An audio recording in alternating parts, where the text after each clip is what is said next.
Welcome back to That's It. So we got a lot of things to discuss about in regards to Justin Bieber unfollowing a lot of people. We're going to talk about Michelle Obama not going to attend the inauguration for Donald Trump swearing in to be our president for the next 4 years. And also we're going to talk about the TikTok ban. And I just want to say we got a lot to discuss and we're going to dive in. But before we dive in, I know you're probably wondering why she's in her car. Well, I'm in New York. I was celebrating my birthday. My birthday just passed Wednesday. So happy belated birthday to myself. Yay!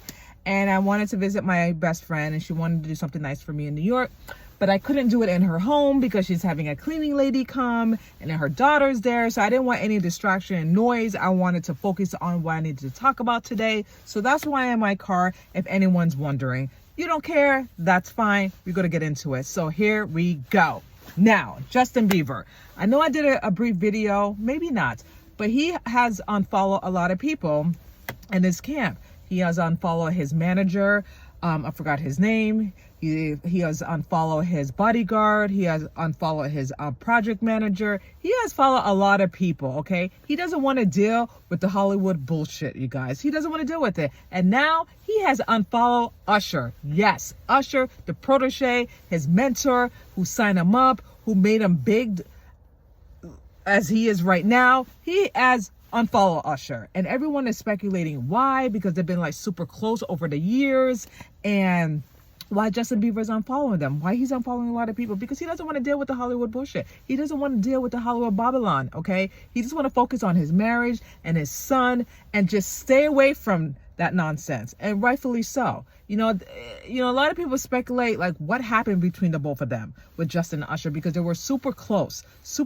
What the heck happened to them? You know, my suspicious is that, you know, Usher, you know, he was around Diddy at a young age, at 14, 15. Andre Reed signed him up in a record deal, and Usher saw a lot of things, a lot of crazy things as a 14 and 15-year-old boy, things that he couldn't understand at that time. But he wanted to know the lifestyle. He wanted to know how the lifestyle was. You know, he said it in his interview with Howard Stern. So when he experienced the lifestyle, when he saw the things that he's seen, it was just a lot for him, you know.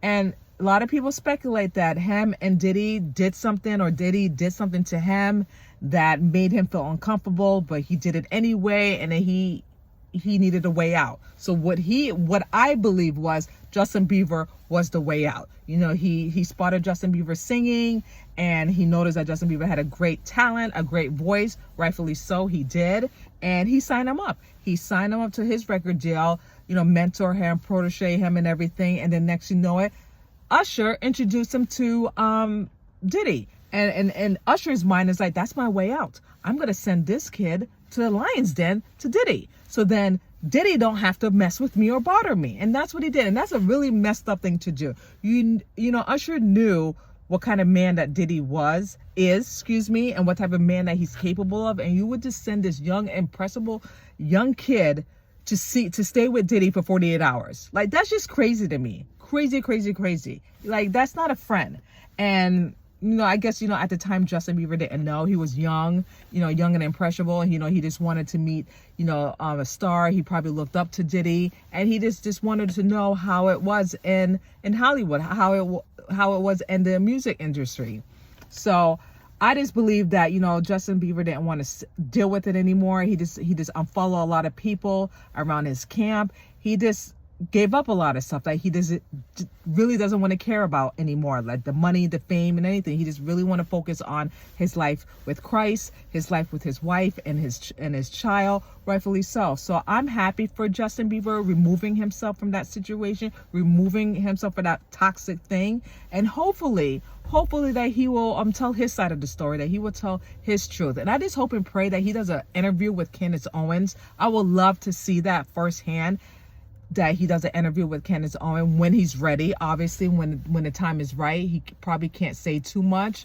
Maybe he signed an NDA or something like that. I don't know. But I just hope that, you know, they can just leave Justin Bieber alone, let him be with his wife and his child, and just just leave him alone. He doesn't want to deal with Hollywood anymore. He's been through so much in his life. You know, him crying to his wife, the songs that he said, like he was just crying out for help, and no one didn't want to help him. There's one that kept, you know, influencing him on drugs and drinking and stuff like that. And he wanted out. He wanted out. And the way he wanted out was he unfollowed a lot of people. He really did. So we're going to go on to the next thing, Michelle Obama. What do you guys think about that? Because a lot of people are getting, having their thoughts that, oh, you know, it's very rude and disrespectful for Michelle Obama not attending to the inauguration of Donald Trump. And all the wives are attending. And like I said before, Michelle Obama can't stand Donald Trump. She doesn't like him. She doesn't want to be around him. She doesn't want to celebrate, you know, this moment. Even though it's tradition, even though it's been going on for 100 of years. And, you know, listen, you can't force someone to be, you know, to go to an event if they don't want to. You can't do that. And I get it. It's a tradition and, you know, you have to follow tradition. But, you know, we're in 2025 now, guys. We're in 2025. And if Michelle Obama don't want to go, she don't have to go, in my opinion. Good riddance. You know what I mean? Why do I want someone to go and who's just going to be negative and who doesn't like me? You get what I'm saying? It's like attending a wedding or a funeral or any type of event.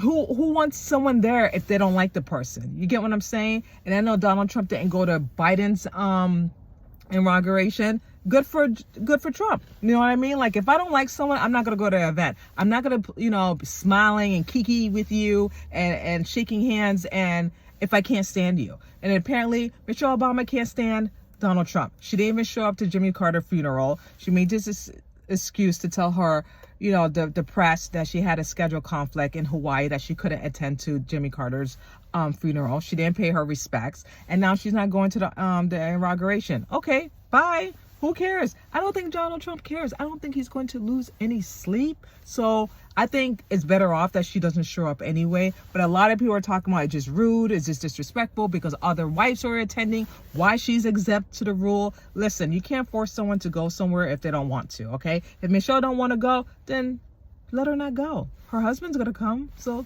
that's it. That's all it should be. So I don't know why people are making a big deal out of this when it should be nothing, to be honest with you. It shouldn't be anything. If she doesn't want to attend, listen, good riddance. Let her not attend. That's all I have to say about that note. But I want to talk about, lastly, about TikTok. Okay, a lot of people are freaking out that TikTok is going to be banned on Sunday, the 19th of January. But now Biden wants to stop it.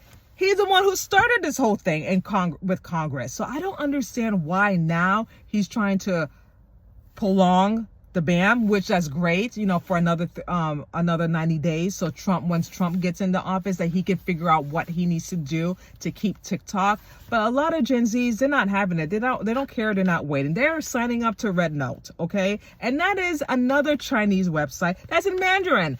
I don't even read Mandarin. A lot of people don't read Mandarin or understand it, but they're still signing up. They don't care. They don't care if the Chinese is giving information out to other people. The Gen Z don't care, okay? The only thing they care about is they create content and making money to survive and providing for their family. That's all they care about. And then the Congress people are trying to shut it down, to shut people down, and then to not have free speech. And it's just ridiculous, okay? We should have free speech. They're trying to shut it down so people can go to Facebook and people can go to Instagram. Listen, with Facebook and Instagram, you can't say a lot. You know what I mean? They shut it down when you say certain things. And I feel like with TikTok, it's like 100% realness, okay? It's 100% that you can tell the truth and you can say things and you won't get censorship. And they're trying to take our freedom of speech. And now they're trying to like say, oh no, we don't have to ban TikTok, but they have to sell the company to the Americans. And I don't see why. People don't really care because obviously they're signing up to Red Note. You know what I mean? Like, they don't care. And it's not fair for TikTok to be shut down when people had TikTok for a long time, and that's their moneyhood. You know what I mean? That's their livelihoods, pardon me. And that's how they make money. You know, you can't make money doing like a 9-to-5 job. People have done it before and it has not worked out, especially if you have family and you have responsibility, you got bills to pay. It's not working out, and they hate seeing that. They hate seeing that these amazing content creators are making money, more money than they ever made in a 9-to-5 or an 8-to-5 job, and they can't stand that. They want the rich to be rich and the poor to be poor, and it just to bow down to them. And we're not doing it, okay? The people are not doing it. So if they're saying you're gonna ban TikTok, fine, ban TikTok. We're gonna go to another Chinese app. So that tells you they don't care. They don't care. So keep TikTok on. They don't care. And I hope President Trump will do what he needs to do to save TikTok. I hope TikTok does not get shut down on the 19th. I hope they have enough time for Trump to do what he needs to do to keep TikTok alive. To be honest with you, I'm not too worried about it. I was never worried about it. I knew that there was trying to not threaten, but trying to like intimidate the Chinese owners to sell TikTok. And they're not doing it, and then went to the Supreme Court. So, and the Supreme Court made their final decision that they're going to ban it. But now, like I said, Joe Biden trying to make this last attempt before he's out of the office, thinking that he's doing something nice when no one doesn't give a shit what he thinks, because he should have done this a long time ago. He should have stopped this a long time ago. And now that he's out of the office, pretty soon, like in a couple of days, actually, yeah, in a couple of days, and now you're saying that you don't want TikTok to be banned. Like, get out of here. Get out of here with that. You had this whole time, and now you're just trying to be gracious. You're just trying to be like, you know, do the moral thing when you could have done it a long time ago and not waste everyone's time, Congress and everyone. So no. No, thank you. So hopefully Trump will step in and give Trump 90 days to recess and look at all the negotiations or whatever Trump needs to do to keep TikTok alive. And I hope they do. I hope they keep TikTok, can't even speak. I hope they do keep TikTok alive. And I hope that, you know, they just don't take away, you know, billions of people that's their jobs. You know what I mean? People rely on TikTok. People have businesses in TikTok. And just to take it away because you don't want them to have free speech is disgusting. It's disgusting. It's our First Amendment rights, and you shouldn't be doing that, okay? Mark Zuckerberg, he tried to do that with Facebook, and now he's trying to pedal down, and so now we get to have free speech not on Facebook, blah, blah, blah, which I'm going to be talking about him pretty soon, because he's just a traitor. He just don't have a backbone, Mark Zuckerberg. He's just a pussy, excuse my language, just a big fat pussy. And I'm going to be talking about him later on in the next episode that I'm going to be sharing with you guys. But let me know your thoughts in regards to this video. If you do like it, please like, share, and subscribe. And I would love to hear your thoughts. Thank you so much for watching. That's it with Cheryl, and I will see you guys next time. Bye.